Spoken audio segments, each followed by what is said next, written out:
Oh, from New York, you are listening to Extratime, driven by Continental from the AT&T MLS studios in Midtown Manhattan. I am Andrew Wiebe, as always, with my partners in soccer, or shall I say, compañeros. David?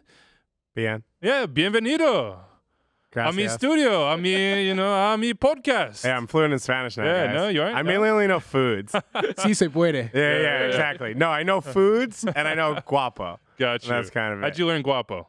Because everyone says about me Oh, when I walk around the street. sorry. Charlie Davies, David Goss, Matt Doyle, myself, here for another week of Soccer Talk. We've got Walker Zimmerman of LAFC coming up for you. We will talk about MLS Week 4. It was shortened, but there was still plenty of news in and around it. And, of course, the U.S. are playing Chile in Houston on Tuesday. ESPN2, Unimas, UDN, you can watch it there. We are waiting to see, guys, if we're going to get Wil Trapp. He's on the practice field. 3G, Gregg Berhalter, putting the U.S. through their paces. TBD. So stay tuned for that. Wil Trapp gets there an hour early, stays an hour late. Cliffhanger. So. Yeah, he actually the last time we played pickup in LA. He came out by himself. Yeah, he was with the US and he was out for like 35 minutes. Yeah, doing it was drills. like, who's that guy in a USA jersey just kicking a soccer ball at a wall? And it was Wil Trapp. It was. Did you bring us anything though? I did. I went to Colombia for a week. I went scuba diving. I'm now a certified open water diver. Congrats. Yeah. Congrats. Which means I'm not very good at scuba diving, but I'm better than everyone else sitting. You at the survived. table. Have you scuba dove? I have not. You seem like of all the people, there's I'm a 0% snorkeler. chance there. Yeah, I'm a snorkeler. Fair. I'm on that snorkel side too. So I'm good at coral reefs. And Reveal. fish ID. I did bring you guys a present. Oh, in ETR tradition, it is in a plastic sack. Yeah. So I kind of wanted it to be in paper one because I thought that'd be more ETRs. Oh. I went to Colombia, so there's literally only one thing this that I isn't could a get you guys. knockoff jersey, I'm going to be extremely disappointed. There's only one thing I Valderrama, could get. yes. Oh, yeah. I was down there and PIBE. everyone was trying to sell me stuff. I was like, El Pibe. And they're like, first, they're like, how do you know about El Pibe? And second of all, no, we don't have anything except this one dude. And I was like, you know what? I'll buy a joke gift for everyone. And then he was like, yeah, it's X amount of pesos. And I was like, no, I don't want to pay that. So I walk away and he calls me over. He goes, sir, everywhere around the world, there's a term called negociación. And I was like, yeah, I know that word. He goes, negotiate with me. Yeah. So I gave him quarter the price for 3 shirts that he gave me for 1 shirt. And he was like, get out of my face. Oh. And then Did you introduce Tam into the conversation? I did not. He talked me into a number. No, Gam. It was Yeah, a the little more second. valuable. It was the second negotiation I had where at the end I said, "I'm glad that you're happy that you just ripped me off." Like the smile on their face, and I said it out loud, and they were like, "Yeah." Yeah, that's how we all feel. Uh-huh. See. Well, This mainly for Doyle. Doyle's the one I'm who's pretty happy with it. El Pibe guy. Yeah. Pibe is Pibe. it is PIBE. Yeah, he's a legend. He's a legend. He's the most beautiful passer of the ball I've ever seen. So there you go. And now we're all wearing the same shirt for every single show until they disintegrate. Except I don't have one. I bought myself Quintero. I got to tell you, getting me the medium is So there's pretty ambitious. There's there, actually David. one of each side. There's an XL, large, and medium. So the XL is This is the yours. XL. Yeah, That's yours, Doyle. Yeah. All right, let's talk some soccer here. Thank you, though, by the way. I'm really appreciative of that. Always thinking about you guys. Yeah, I I know. downloaded the I show know. for the flight back. Did not listen to it. Yep, that required the silent treatment. Here we go. Put some respect on FC Cincinnati's name, because all of that talk about how the construction of their team wasn't going to work, they weren't going to get results, they were going to get blown off the field like Minnesota United did in their inaugural first 2 seasons, that ain't happening, man. 7 points. They're tied with DC United atop the Eastern Conference. They've got 2 wins, a loss, and a draw. The loss, of course, came to Seattle, at Seattle, who we all know are a buzzsaw right now in Week 1. 3 away games. The last 2 have been a draw and a win, and they won their home opener as well, which I was at. Doyle, are we wrong? Are we early? Do we owe someone an apology? It's early. I think a lot of the criticism was over the top of the way they built their roster. It was focused a lot on roster slots 18 through 30, where it's like, okay, maybe a lot of those guys aren't going to play a lot. Let's focus on what they're doing 1 through 18. And I would say 1 through 5, this is still a team that lacks those kind of special players that we see the teams that go to MLS Cup or teams that make, a supporter shield run. The FC Cincinnati, they don't have that. But they have Victor Ulloa and Leonardo Bertone in central midfield, and those are both good players. And they have Kendall Loston and Nick Hagland in center back, and those are both good players. And then Forrest Lasso steps up this weekend. He's a good player. And Deplan, he's a pretty good player. Like, none of these guys, I don't think, are match winners at the highest level in this league, but they're not losing you games. If you have that, then you can go to a place like New England and get 3 points. Yeah, if you have everyone bought into the system, which they do. And I think it was crucial that they went to Seattle and got shellacked because they tried to play. They tried to have an open game possession. And when they realized we don't have those quality players that can, have that individual spark of brilliance, well, let's get compact, let's bunker in, and let's play counterattack. Let's play tough and inspired, and that's what they're doing. In some ways, I think media narratives did them a favor. And that's not to give anybody like us too much credit, because we deserve absolutely none of it. This goes all to the players, all to Alan Koch, all to that club. But they had an opportunity to walk into the season with a huge chip on their shoulder that might not have been there otherwise. To have to have motivation for a guy like Greg Garza, who walks away from an MLS Cup winner and goes there and says, you know what, I'm not in for a crap season. That's not going to happen. I'll be back. I'll be healthy. I'll change this team. Ledesma, he was the USL MVP. It took him till last week to get on the field and do anything. And then in this game, he's dinking balls to the back post, and he's in open space, and they are playing. And it isn't counterattacking soccer in its entirety. They believed they could, and they did it. And they did it without Fernando Adi. And they did it without, to go back to it, they did it without Kendall Wasson in this game. Alan Cruz. Yeah. They did it without 4 starters. They went on the road without 4 starters, and they pretty much dominated a game, which is, I think, a lot more than we expected to see of FC Cincinnati. And let's give them credit not just for the system and the guys buying in, but they had a chance to get Kekuta Mane, who was kind of off everybody's radar. And Kekuta Mane has looked, I don't want to say reborn, but like this is his chance to get back on the radar, and he seems to be taking it. And same with Kenny Safe. Kenny Safe was a really quality player in Belgium for a long time, couldn't get on the field for Anderlecht, had this chance to come across the pond and make his name here in MLS. He's taken it. Which was part of the understanding when they built this team. You don't know how much allocation money they have. And the worry was they'd use so much on what they had that they hadn't left the openings for, oh, hey, it turns out Kenny Safe's looking for another place to go, right? Because Lee Win and Christian Ramirez last year, like this always happens. And as an expansion team, you have all this money that you can then play with that other teams just don't have to upgrade. And we weren't sure how much they had left. We've heard rumors of DP guys that were willing to come to MLS, but they didn't have enough left. And instead, they got Kenny Safe, which looks fantastic right now.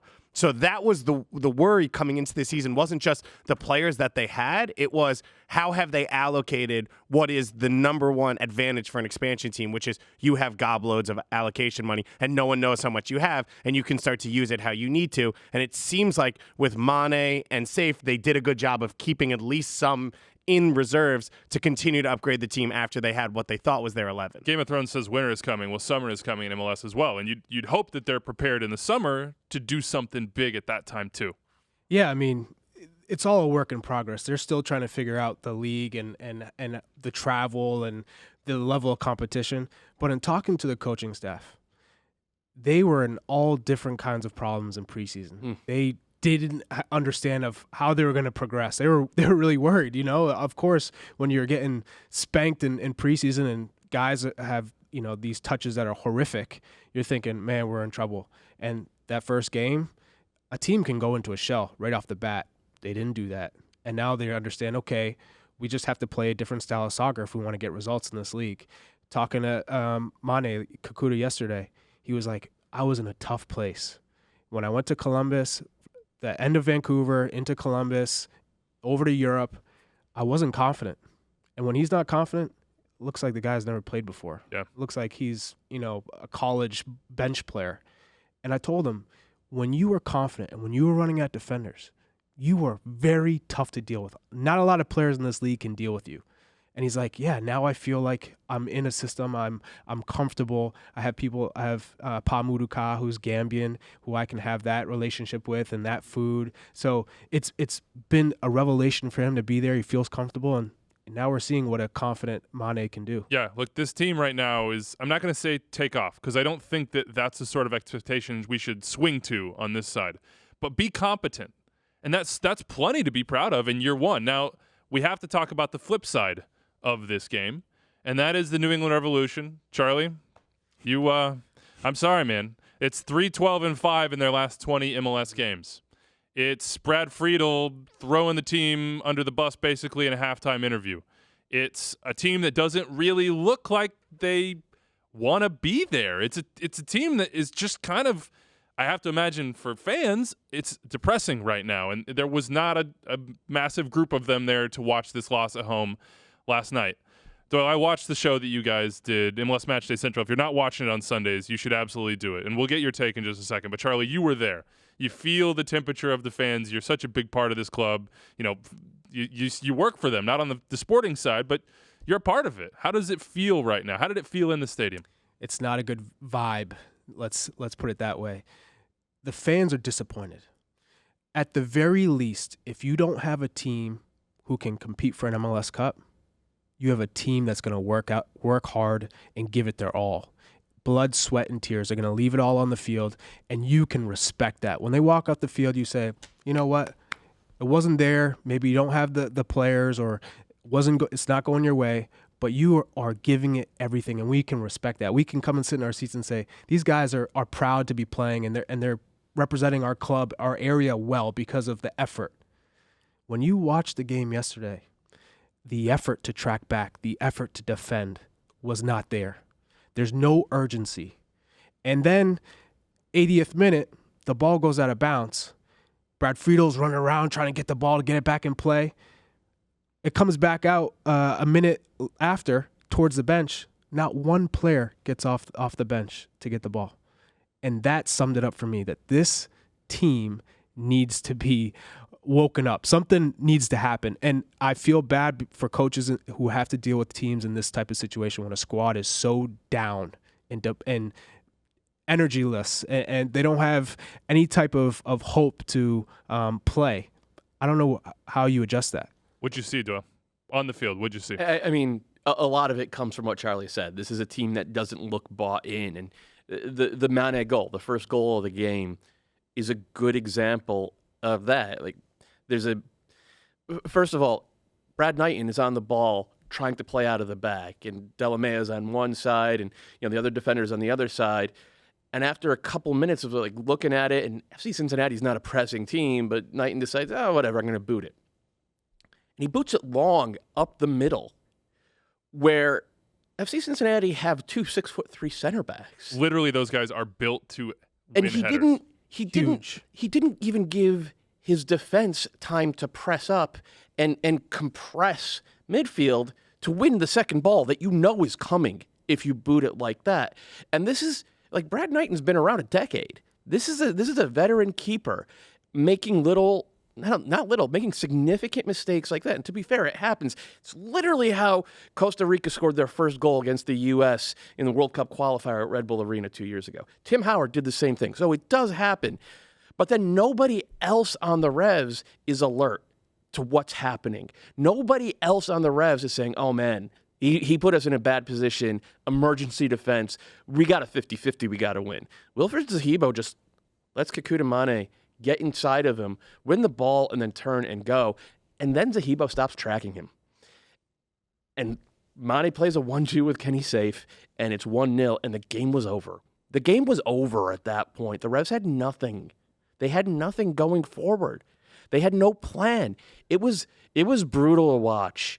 And even some of the Gabriel Somi, who's still on the team, tweeted out, "What a joke." Mm-hmm. That's a player on the team tweeting that. It's not great right now for New England. Me and Charlie were talking about before we came on, just you can see when a team has a belief in who they are and what they do. And you give up a goal and you know what it is that you do is going to create opportunities to get back in the game. And he said when he was on the Revs, every home game they knew they'd win.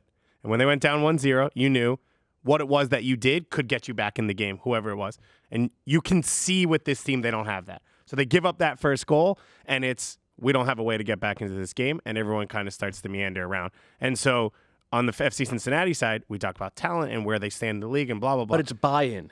And everyone was, when they got the ball, quick to attack and direct, and Kenny Safe knew where he fit in, and everyone played off of that. And no, they're not going to win CCL with that team. But they believed in who they were on that day, and over the course of 32 weeks, if you do that every game, you're going to win some games in Major League Soccer. You're going to surprise a lot of teams. And you're going to be in the race for the playoffs. And that it was just a stark difference between the two teams. I want to go through, and I looked through all these transactions from the last couple of years because before we had this conversation, I was thinking back about the Revs, and I was thinking back to 2018 preseason, sitting down with Brad Friedel and having an off-the-record conversation with Brad Friedel, and you and I being sold in.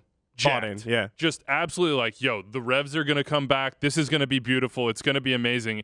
But you just kind of look at the players that come in, and I don't want to throw anybody under the bus here, but I think it's just objectively you can kind of look through and say, okay, De La Mea, going back to 2017, this is before Friedel, didn't really work the way that they thought it might. Benjamin Angua, same thing. Claude Dielna. Gershon Coffey back. Claude Dielna. Christian Nemeth. They trade him. He becomes, again, the striker that he was in Kansas City the whole time. You go to last year. Somi. Zahibo. Christian Pania has had some good moments, not necessarily consistent enough. Luis Alberto Caicedo. You probably don't know his name. Christian Machado. You probably don't know his name. Michael Mancien. Hurt. Hasn't really. Guillermo Huache. Gone. Edgar Castillo is in. We know he's a good left back, but Juan Fernando Caicedo was supposed to be the answer at center forward. Carlos Vela, he's been pretty good so far. But you go and look at this business, and then you look at the outs at the same time. And Kai Kamara is tough to deal with at times. I love him, but I think he would admit that. Kai Kamara, gone. Lee Win, Christian Nemeth, Kellen Rowe. Kellen Rowe. Yeah. You just kind of go through this, and it's just hard. It's hard. We can't belabor this point, but right now I think Revs fans are in a tough position, and the Revs are in a tough position. They got to find some belief. They've got to find some sort of current that they can all get behind and ride to a better place. One team that we know is in a better place is LAFC.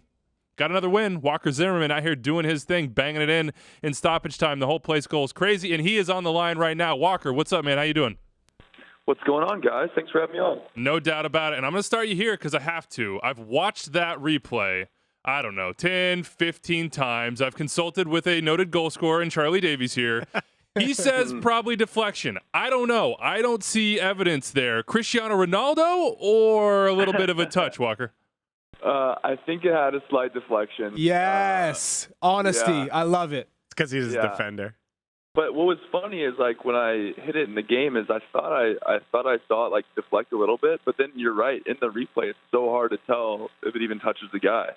But definitely I'm just saying that from what I thought I saw in the moment. So good. I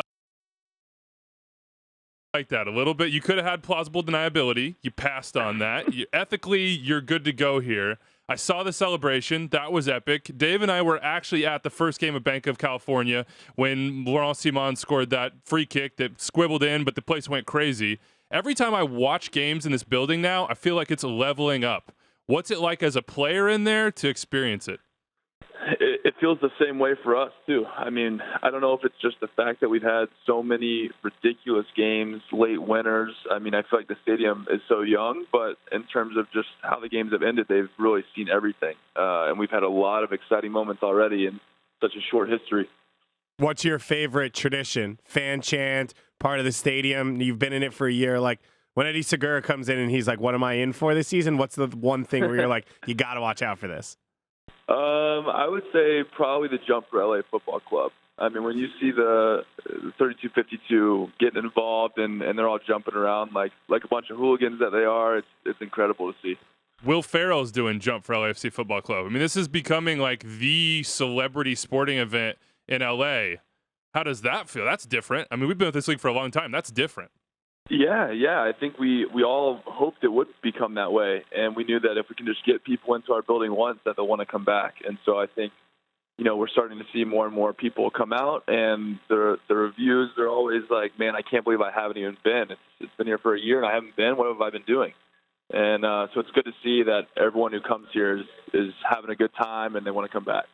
Walker, can you talk to me about the progression from last year's squad to this year's, the back line, your partnership with Eddie Segura, how that has kind of transpired throughout the season? Well, I think as a team, I think we're maturing. We're learning how to add a little bit of an intensity and maturity to our game management. And I think that you're seeing us focus throughout 90 minutes. This year, I think the difference is we're the team that's scoring the late goals, whereas last year it felt like, man, we we'd have the lead or the tie, and then all of a sudden we'd give up a soft goal towards the end and lose points. And so I think at the end of last season, we're like, yeah, sure, we finished with 57 or whatever points, but we felt like we left a lot on the table. And then this year, I think it's been the opposite. The concentration has been there for start of the game to the end of the game, and certainly with Eddie to bring that up, I think Eddie's been great. It's not easy for players to come in and adapt right away to this league. That's especially right. as a young player, and he's come in, and I think one of the biggest things for him was he came in fit, and he came in with the right mentality of, okay, I don't have it all figured out. I'm willing to learn, but I'm going to do everything that I can. And he's certainly done that. He's been open to learning. We've had good dialogue, good film sessions, and he just keeps improving. And it's a lot of fun to play next to him. You mentioned those late goals. I've seen We Are LAFC from year one. Bob Bradley was not happy about some of those late goals you conceded in the footage. He kind of walks around the field post-game. He seems like in powwows with you guys about what happened and what went wrong. You work under him day in and day out. I know from watching for about 10 hours how intimidating he is. What's it like working with him? How's he changed now into year two? Well, he's definitely an intense coach, and he definitely has his ideas and how he wants things to be done, and that's, on and off the field. That's just his personality, and I think it does bring a level of professionalism to our club, and it's something that we all need. You need someone guiding the ship who knows exactly where he wants it to go, and so I think he's done a great job in terms of managing us as players, and I know he seems like he's intense all the time, but at the same time, he can have some personal conversations, and he is very in tune with the players and their families and can relate on that level as well. Was there ever a moment, Walker, where you were like, there's cameras in the room, I'm going to hold back just a little bit, or did you just kind of pretend they weren't there? I think for the most part we got used to it. I think the first week was probably a little different, but then they kind of just blended into the background, and I think we kind of just went on as if they weren't there. And I think that's what makes the series pretty real, is that I don't feel like there was a lot of acting involved. I think it was pretty genuine behind-the-scenes footage. So it was definitely fun to see and fun to be a part of. So LA. Yeah. Walker's so LA. He's like, there's just cameras around all the time. Camera. Yeah. Lights, camera, action. Let's do it. No big deal. Look, ESPN Plus is where you can catch that. Part of the series, though, Walker, was a decision that you had to make and the club had to make in relation to your contract. First of all, congratulations on the TAM deal. We love to see Americans who stand out in this league get that. What was that decision-making process like? How close were you to perhaps going to Europe, to going somewhere else? How did you make the decision?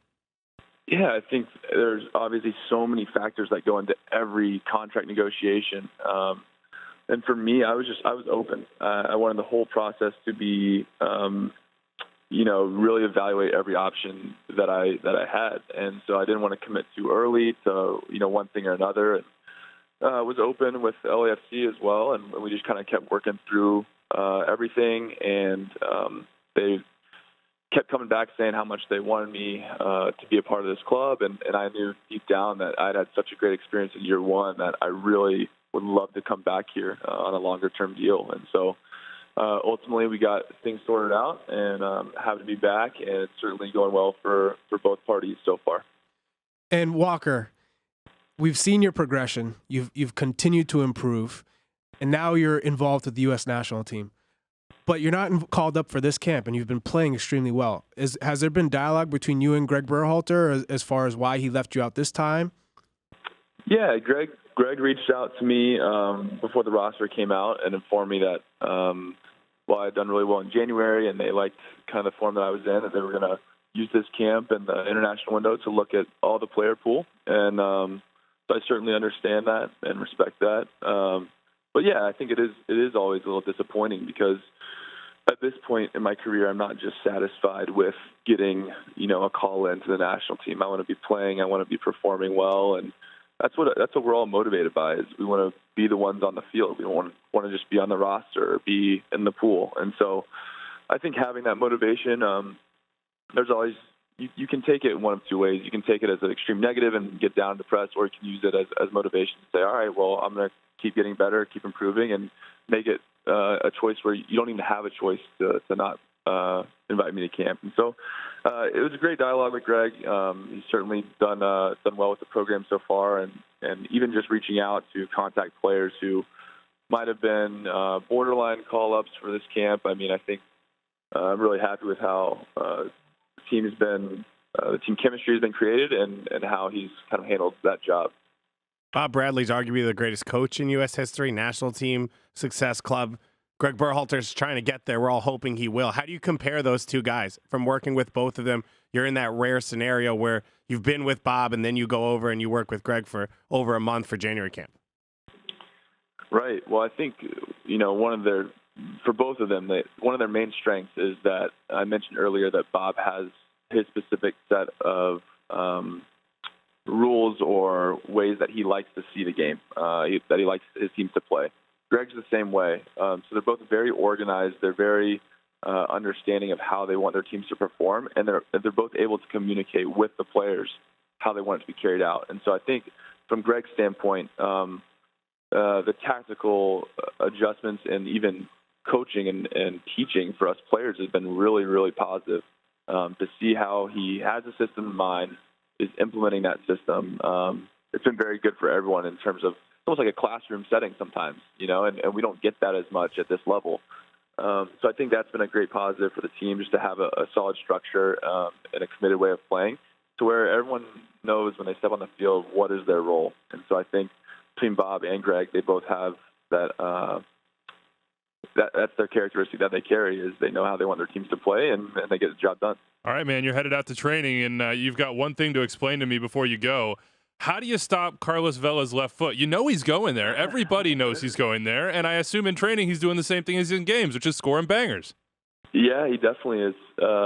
He's one of those special guys, and even though he's going there, I mean, he's able to get the job done. And so sometimes you just got to tip your hat, and you're standing there in training after it bends like 30 feet around you, and you're like, all right, well, I'm glad he's on my team when it comes game time.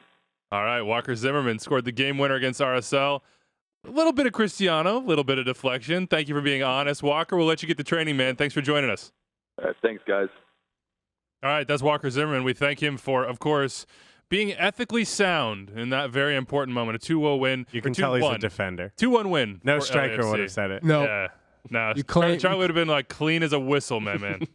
All right, this is a perfect example of this. 2014 MLS Cup. Teal hits the crossbar, right? That goes in, we win. I said, that's a cross. That was on your left foot. He said, no, I meant to do it. Even to his friend. Even to his friend. Even to me. He still won't admit it. Hey, he just hit the left footer versus the Red Bulls. He was a left foot guy at the time. This was like 30 yards out, left foot, sideline. Oh, you meant to chip. By the way, Bobby Warshaw definitely did not mean David Accam MVP in 2018. He meant it in 2019. Oh, boy. 2 goals for David Accam. Look, big time. Thoughts go to his family as well. Some tragedy in his family. So shout out to him. 3-0 win for the Philadelphia Union. 1-0 win at Red Bull Arena for Orlando City. Sasha Kleshchin scored the goal. And Luis Robles said we weren't tough enough. We weren't passionate enough. We didn't get the job done. And oh, by the way, the kids remain all right in Dallas. 2-1 winners against Colorado. We're going to the break. On the other side, U.S. national team. We'll be right back. Are you watching the games or just looking at the stats? Email the show at Extratime at MLSsoccer.com. Tweet at Extratime, or text the Hot Take Hotline with any questions or reactions. Here's Zardes. Bit of space this time. Deflected. Problem for the goalkeeper. That's in. US have the lead. Jesse Zardes with the goal. It came out of nowhere, really. Back now on Extra Time, driven by Continental from the AT&T MLS studios in Midtown. It's time for an AT&T call to the field, right to Houston, and Wil Trapp with the national team. Will, how's it going? Great, guys. Thanks for having me on. No doubt. I hear you just jumped out of the cold tub, preparing for another game. Chile on the horizon. 1, really enjoyed the performance against Ecuador. 2, how are you feeling? That tackle, man, it did not look fun. Yeah, I mean, it's just a part of it. It was a sore one, and unfortunately halftime came a little too quick to where you're trying to keep it warm, trying to keep it the quad muscle firing, but it just was unfortunate timing. But yeah, it was a good game, a good performance, I think, from the group, and Chile will present a different type of team, and it'll be a good test for this group to kind of round out not only playing against a low block team, but also a team that's going to high press us and is very aggressive. So it'll be an exciting game. There was some wonder on my part as to what Ecuador were doing because they were sitting so far back. They were not attacking. But what I'm not wondering about right now is how much fun it is to follow, to watch, to be invested in the U.S. national team. And look, missing the World Cup was tough, but there were a variety of things that had made it a little bit difficult before that. I wonder what it feels like for the players, for you, being under Gregg Berhalter. I mean, this has to just kind of feel like a breath of fresh air for you every time you get called in. Yeah, I think, look, the most important thing that I think Gregg has done from the beginning and his staff has done is create a culture of acceptance and focus and a high-level nature of what it means to be on the national team. And every time you come to camp, it's so professional, and the things that you're going to learn, the people that you're surrounded with, it's all geared toward being as productive and as good as we can on the field, but also learning and growing the sport of soccer and changing the way it's looked at, I think, across the globe. And it's been awesome to be exposed to it, to be in the midst of these camps, and also to have good results on the field, right? That's a big part of it as well. So it's a process, of course. We can't look at just 3 games and say it's all perfect. But in a lot of ways, the trend has started of how we want to play and how we want to affect opponents, and just continuing to grow and learn within that. You are one of the special few who's played for Gregg Berhalter for years in Major League Soccer and now playing for him in the beginning of his national team tenure. How's he different? How whether in training, the way he acts, the way he talks, how's he been different between the 2 roles? Yeah, it's a great question. I think Gregg, he hasn't changed a whole lot. I think the only thing that's altered is at the international level, you have to be even more adaptable, and you have to take concepts that we used in Columbus and adapt them further and see how you can expand upon them. And I think he now has at his disposal the best players that we have in our country. And within that, he gets to kind of see how his ideas can be developed upon and grown through the players he has. And I think that's such an exciting thing for him as a coach and for us as players to see. Me personally, knowing how it worked in MLS and how it worked being a part of it, but now seeing how quickly guys can adapt and learn and solve problems on the field through the coaching that Gregg's putting forth. And you can tell he's got this fire about him, this excitement about him, that every day he's pushing the boundaries of him as a coach and us as players. Will, how has your responsibilities on the field evolved or changed under Coach Berhalter from Columbus Crew to now with the national team? Well, look, I mean, I think my role on the team, whether it's on the field or off the field, is just about taking some of the things that I know from my 5 years with Gregg and being able to communicate that to other guys on the team. And that's what I spoke about earlier in terms of the culture of this group. It's yes, everybody wants to play, but at the same time, we want to build a unit and a team that is here for each other and wants to sharpen each other. And I think for me, it's if I'm on the field, it's leading and connecting the game as I can. But then I think on the other side of it, from a leadership off the field, it's really just having conversations with guys that maybe are still trying to learn concepts or pick things up. And I can be that conduit that's not just the coach's voice, but more of a player's and peer's voice. Now, because you've had this prior relationship with Gregg, and like you said, it's been a while, do you feel that he pushes you a little bit harder on the national team? Does he expect a little bit more from you? Can he get away with that now because of your bond? Yeah, I think, we have a relationship, right, that's been forged over 6 years, and he knows me very well, and I know him very well, and I think that's something that certainly he expects a lot, and for myself, I welcome that challenge of wanting to be pushed by him and continuing to now not only have that relationship with him, but to be able to translate it into my teammates is, I think, key at this level. Well, the defensive midfield position is an interesting one within this team, and you know it, obviously, as we've said, with Crew, but there's a little wrinkle here, and that's that the right back is coming into that space as well. I wonder, from your perspective, how that might change things, and if you can, for all the lay people at home, ourselves included, not including Charlie Davies, walk us through exactly what Gregg expects of you in any given game. Well, I think the defensive number 6 position, we'll call it, in this role, it's really about just being as positional as possible. So how can I find angles to help move the ball from the back half of the field to the front half of the field? And in that, I mean, the wrinkle that's come into it is now using one of the outside backs, in this case the right back in January camp, and Tyler Adams in against Ecuador, as a supplemental midfielder as well. And it really allows us to, in a lot of ways, create advantages in the middle of the field and in the front half of the field by not having to pull certain midfielders or strikers or wingers out of position. And I think the fortunate thing is you have profiles in this group, such as a guy like Tyler or Nick Lima, as we saw in January, that are so capable of adapting and finding solutions in the midst of the game. And it's not an easy thing, but you look at this game against Ecuador the other night and how well Tyler was able to affect the game from that position. I mean, he's a right back, but he's also in the middle of the field, and he's also getting forward. Nick Lima, the same thing in January camp. I mean, an assist, potentially a goal in the Costa Rica game, getting forward. So it's pretty amazing to see the learning curve of not only the central midfielder, number 6, guys like myself and Michael Bradley, for example, but as well as guys who are playing, I guess you could say, out of positions, but it's really just leveraging their strengths to help the team. This is the first time now under Gregg Berhalter that Christian Pulisic's played. Tyler Adams, you mentioned, stepping in now against Ecuador. You had those European players. What's this camp been like? Different, obviously, group from January camp. What's the environment been like for all those guys who are now coming in for the first time under Berhalter?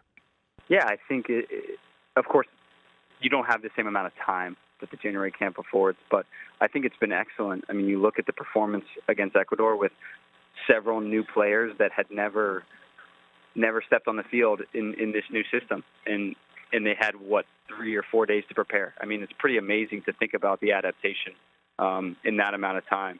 But I think a brilliant thing that Gregg and the coaching staff thought of was to include players that had been through it throughout the January camp, and then guys that he wanted to see, and providing a mixture of those two elements to put a team on the field that could execute. I think it was an experiment that paid off. And not only did it pay off, it also got exposure and experience to guys like Tyler, guys like John Brooks, guys like Christian, who maybe watched on TV, but now they're playing it out on the field and finding success in that.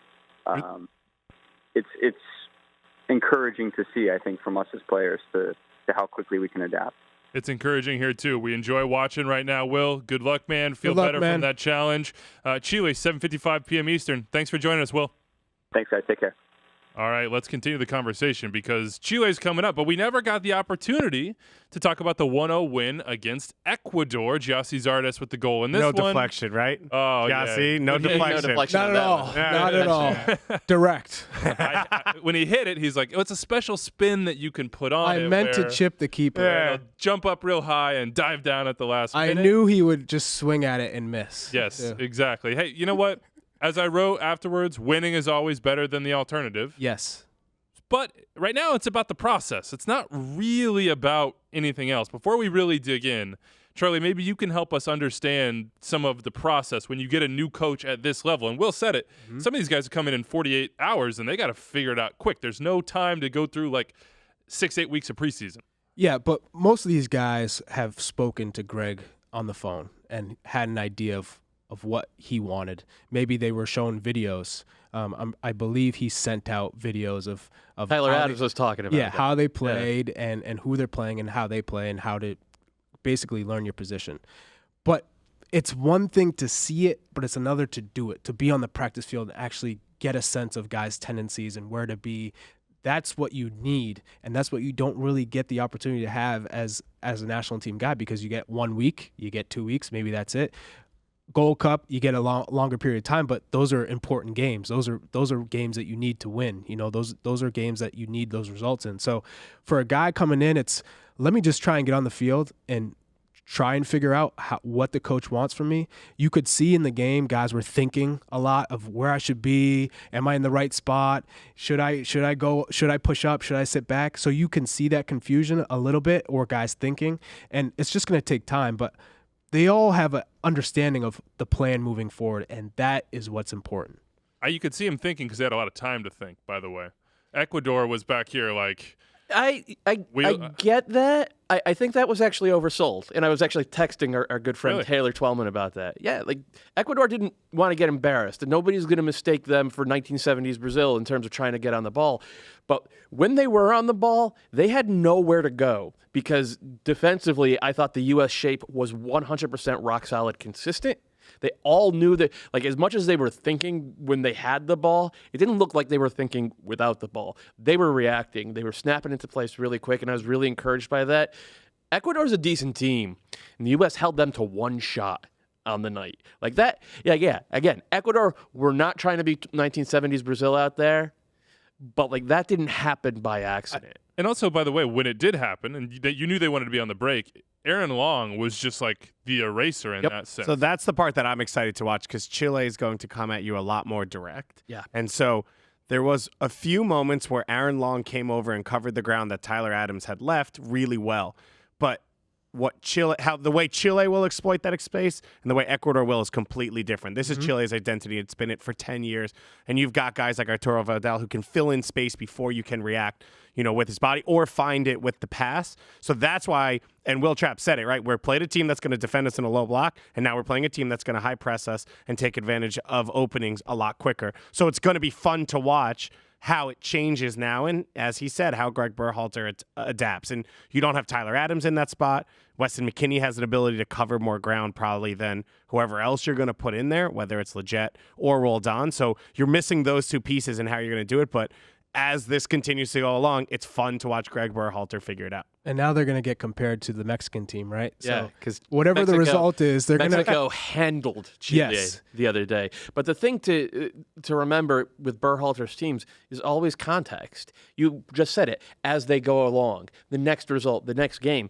And that's what Berhalter, he's a process-oriented guy. Step A leads to step B, and he's got that planned out. And we just saw that with the US U23s this past weekend, and Jason Kreis is coaching them, but he's using Gregg Berhalter's blueprint. If you look at the way that team built from the back, if you look at the way they defended in that 4-2-2-2, if you look at some of how the right back came in, and on Friday they played Egypt in the first game that they had played together, and they were a disaster. They were an unwatchable disaster.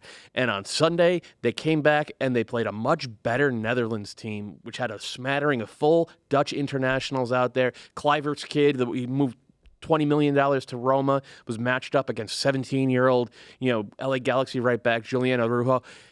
It was a scoreless draw. The U.S. were a better team. They were a better team than the Netherlands, and they looked like they weren't thinking about it as much. They were reacting. And so just having that 90 minutes under their belts, you could see at the U23 level it mattered. I expect something similar for the full national You could also team. see it in the Columbus Crew in the beginning when Gregg Berhalter took over. It took time for them to execute and have success and results. It was definitely a work in progress. When I at the beginning of the year, and I saw Steve Clark playing out of the back, and I'm like, there's no way this team can play out of the back and have success. They're going to get worked. And by the end of the year, they're playoffs, and the next year they're in the MLS Cup.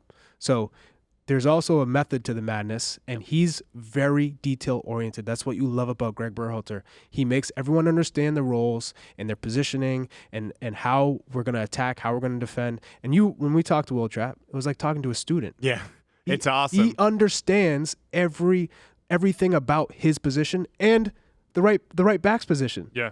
Can we call him a graduate assistant? and Like he's- if Berhalter's teaching the TA. class? Yeah, he's Yeah. like the, My long-term guarantee is when Wil Trapp retires, he's 100% coaching. And he's probably, if Gregg Berhalter's still there, How's he USMNT going to be assistant. coaching when he's the mayor of Columbus? Yeah, that's true.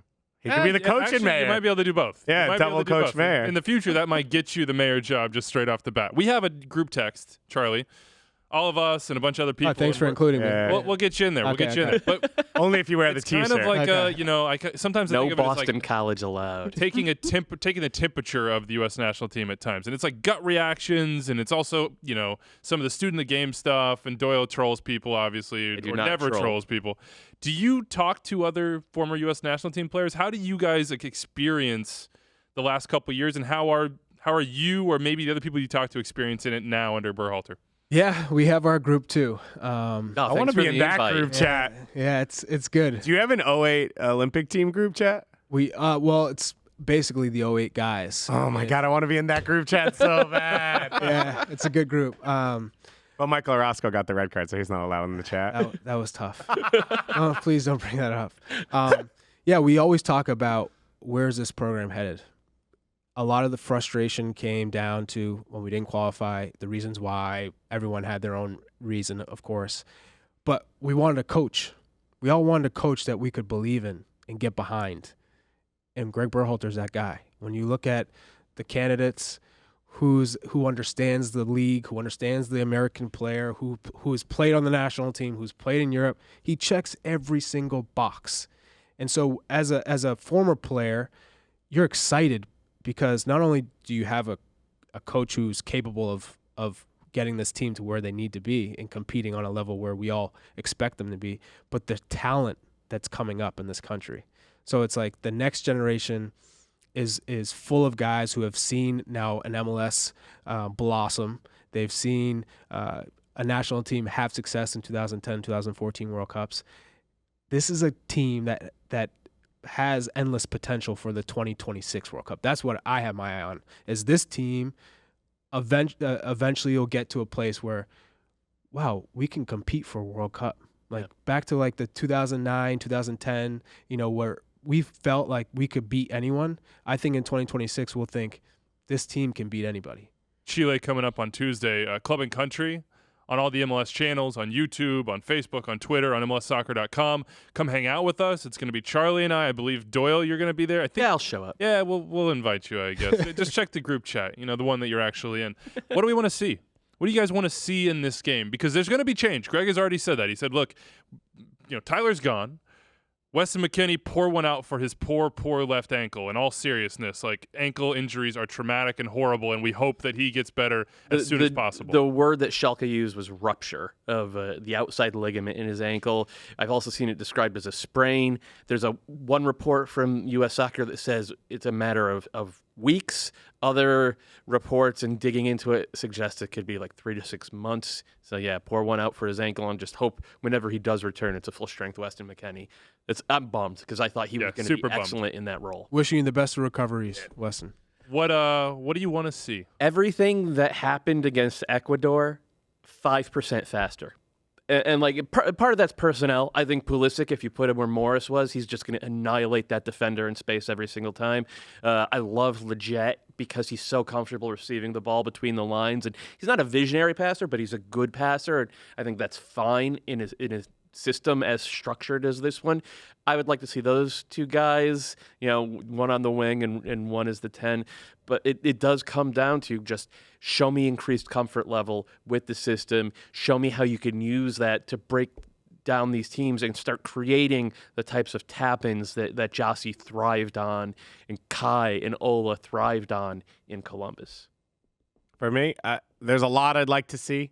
Agreed with all of that. And once again, like why I said, are you still talking? I mean, it's all fun. Well, you just I'm just gonna, I'm going to use David's 30 seconds. No, I'd like to see Roldan.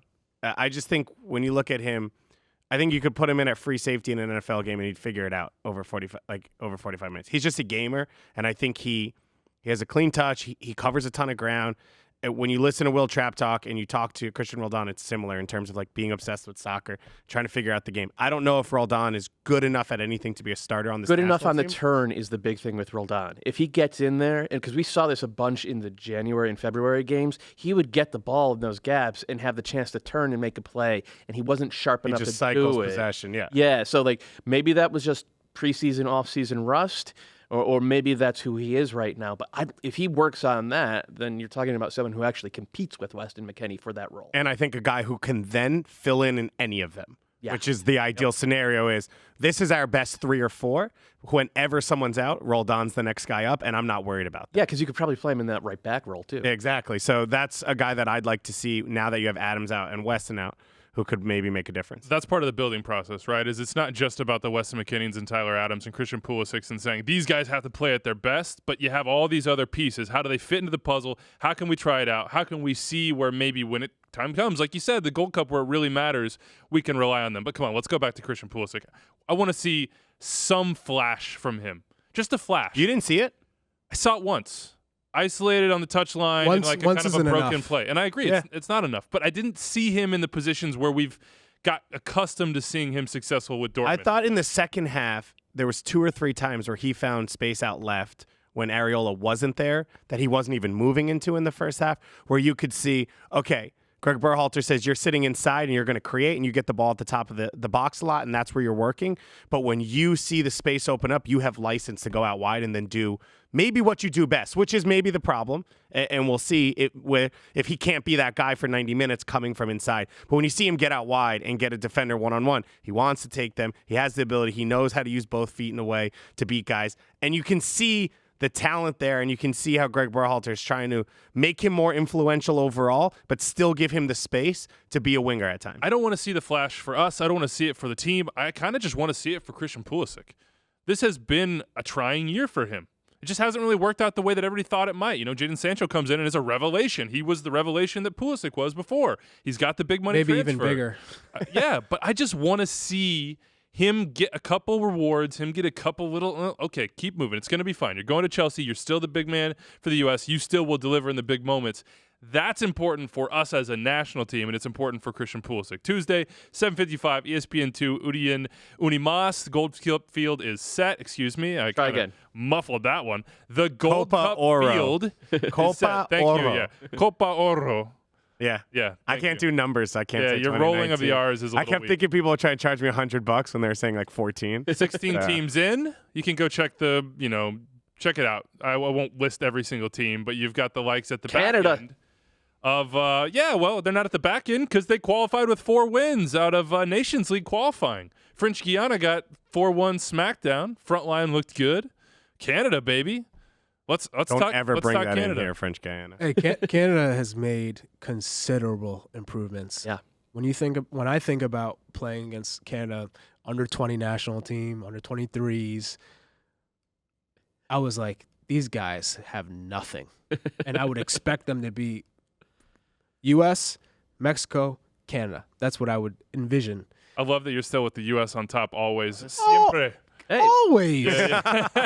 No chance reigning, would they be reigning number 2. Gold Cup champions, reigning U20 champions. We're the U.S. Come on. Hey, Come on, we're yeah. the U.S. And so now they have like potential. Alphonso Davies, he's going to be the star now. Everyone's going to look up to him. He's going to be that role model.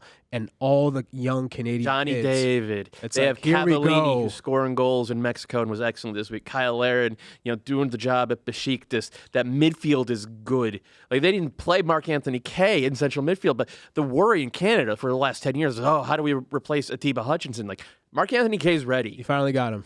Finally got him. What about the idea that you were playing guys who weren't attached to clubs, and now Kyle Larin can't get in the team? Yeah. Like, now you have guys who would have been your star who are fighting for time, and you talk about recruiting, like dual nationals and stuff, and you're like, well, where does that guy fit?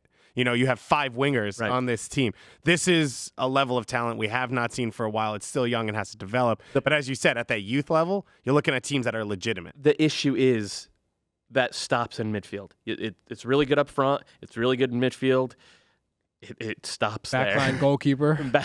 Goalkeeper's fine now with Milan Vorjan, but like the back line is a major question mark for Canada. If Herdman can figure that out, then this is a team that I think they could be right there with this generation of Costa Rica, this generation of Honduras, and give real problems to the U.S. and Mexico. John Herdman acknowledged, by the way, a lot of this, and that like Nations League qualifying for Canada was against teams that they should beat, and they did beat, and they qualified second overall. Haiti scored more goals, so they're up top. But he knows that this backline is going to be tested. He basically played with 2 in the back for large portions of the qualifying campaign. I'm just saying, like, hey, Henry and Cornelius, you guys defend, and then our outside wingbacks just fly, just go, because it's all about attacking. It's all about getting goals. It's about blowing out these lesser opponents. Do they have a chance to make an impact at the Gold Cup? Do they have a chance to be at 2022 World Cup? Because that's what Herdman says he wants. That's what they want to be. Yeah, they have a chance for sure. Most improved in CONCACAF, that's an award they could have. But I think it all depends on the development of the continued development of Alphonso Davies, Kyle Larin, these guys, and then the role players within MLS. Can they continue to progress? Because this is a team that has the most potential that I've ever seen, and now it's about continuing to make those strides so that they can compete and get into a World Cup. Realizing that potential. Right. Also, don't forget, Alphonso Davies, I think, won the Golden Boot at Yeah. the last Gold Cup. He did. So they did have an improved performance last time, which is where you're in an in-between area now, because now you have a new coach. So you would say, hey, improved performances results don't really matter in this Gold Cup for them if it's cohesive and you can see the future. But we also kind of said that last time, and it got better. So it's in an in-between place now of what the expectations are for them. But if they could walk away from Gold Cup and say we feel better about one starting defender on this team, that would be like the Kamal best tournament Miller, ever. Orlando City I legend. like Kamal Miller. I'm in. All right. That is the U.S. and Canada. Watch the game on Tuesday, Club and Country on the MLS channels, pregame and postgame. That's where you'll get that with none other than Charlie Davies. We're going to break. On the other side, the mailbag. Be right back. Are you watching the games or just looking at the stats? Email the show at extratime@mlssoccer.com, tweet at Extratime, or text the Hot Take Hotline with any questions or reactions. Still got it. Zimmerman fires. Oh! A curveball for Zimmerman, and for the second time this season, a stoppage time winner. Back now in Extra Time, driven by Continental. Big thanks to Wil Trapp for jumping on with us directly out of the cold tub in between lunch. My man, we appreciate you. 401-206-0MLS. Extra Time at MLSsoccer.com is the email, at Extra Time on Twitter. Breaking out the big black trash bag full of jerseys. What a name, Reese. Oh, yes. With brown liquor special. Liquor as spelled his Likker. Yeah. Maybe the other way didn't get through. What are you going to get? He's got an Orlando City crest. He got 82 points. We're digging in the black trash Do we have bag. a Kamal of signed Miller What has he got? jersey in What has he there? got? Oh, will it be? Oh, my God. Is it? I thought it was Atlanta. I thought it was King Peach there for a second. Yeah, but this appears to be, and it's LAFC. Atlanta United. Or excuse Yep. me. Oh, it's Diego Rossi. Diego Rossi 9. Pretty good one. Yeah. Signed jerseys straight out of the black trash bag of bountiful gifts. What do we got coming here? Joe from Salt Lake, who says, in the process of trying to cope with RSL's last 2 losses, I'd like to ask if the soccer gods have their own version of karma and how does it work? It seems like their version, and in parentheses, VAR-ma, is a little different than what we generally expect from standard karma. Please give some counsel to a poor fellow whose team is currently Murphy's Law incarnate.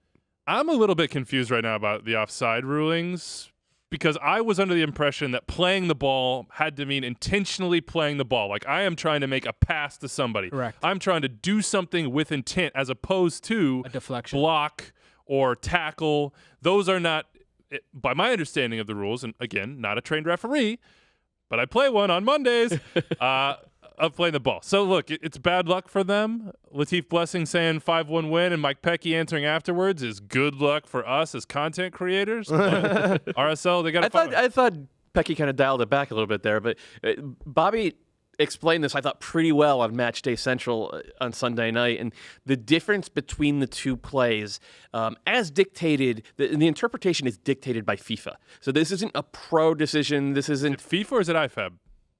He said FIFA, but maybe it was I IFAB. think it might have been IFAB, but Anyway, Bobby, the difference is that Donny Toya, on the one for Diego Rossi that stood, Donny Toya is taking a step and intentionally playing the ball. He would not, in my view, he would not have done that if Adama Diomande wasn't offside. That should make the whole play offside, but that's not the way it's interpreted at the highest level. Unless we're doing interpretative downs. Thank you. Whereas with the Bofo Salcedo goal that was ruled offside, it was Atuesta coming in and blocking a shot, which is a different level of intentionality. I think we need to use common sense. I agree. I don't like the. boo. I don't like the No. way. I don't like the way the differences of interpretation come into play right there. And I broke a printer on behalf of Mike Wow. Pecky. I respect that. But however, the soccer gods and their karma, that was a dive from Corey Baird 3 weeks ago, and they got repaid for it. They got repaid for it They always this pay weekend. their debts. Toronto Duck wants to know, everyone pick a team that's struggling and why their fans should not be worried. So far in Team MLS that's season, struggling. we're only 3 weeks in. I'll give And you guys a moment to think about not that. be worried. And first, I will read an email from the caretaker manager of my fantasy team who got 3 of 4 wins while I was away on vacation. Wow. Galena said, Make it first off, permanent. welcome back. Yeah, I'm thinking about it. Make So it that's permanent. where it is. Yep. She said that she would beat Bobby, which she didn't. We beat him head to head. We didn't beat him head to head, but I'm still ahead of him. Is there really in a the we league. in this anymore, or is it really just she? So it's more of like a I'm Peter Vermees. The fans want me to come down and coach, but she's my Cardinalfo, and I'll let her stick in there. For a little while. Wow, shady. That is so shady. That's a terrible. So thanks, analogy. Galena. Did you guys pick your Yeah. MLS I'm going to go teams? Portland Timbers. I know they're freaking out about the back line, all the goals conceded, but history tells us they're going to be fine. They have high-end talent. Once they get in their digs, they'll be good, and probably Giovanni Savarese will just like have them pack it in and say, you know what, we'll get some wins or draws. They play on the back of Larry. 17 of their last 22 They're gonna games be at fine. home. They're gonna be fine. DC United was like dead. I mean, 6 feet under. We were piling dirt on them, and they came back. So. Hey, Seattle too last year. Yeah, Yep. very true. My team would be Atlanta. They're so talented that either A, they continue to play bad and they make a coaching change, and that next coach that comes in gets them back on track, or the coach figures it out. They use their veterans to help the locker room. They get on a run, and winning cures all. So I think Atlanta is the team that it will be fine in the end. I don't feel great about any of the teams that have shown. I mean, Chicago have left points on the board because they haven't finished through a few weeks. I think they will start finishing, but I'm not confident enough in their defense to say, yeah, they're going to dig out of it. The two obvious ones are the two that you guys mentioned, though. I will throw a bone to the fire. Okay. All right. I think NYCFC, that new striker, Hebert, maybe it'll work out. They're saying Thierry Henry like coming off the left wing. Oh, that's a mistake. They should have never mentioned Thierry Henry in comparison with a player coming in, because now you put unfair expectations on this guy. We are not going to say that about anybody who comes on this show. There's no other Charlie Davies than this Charlie Davies. Catch him on Club Country on Tuesday, pregame and postgame. Big thanks to Walker Zimmerman and Wil Trapp. That is it for us today. Hit us up in the mailbag. We'll see you on Thursday, everybody.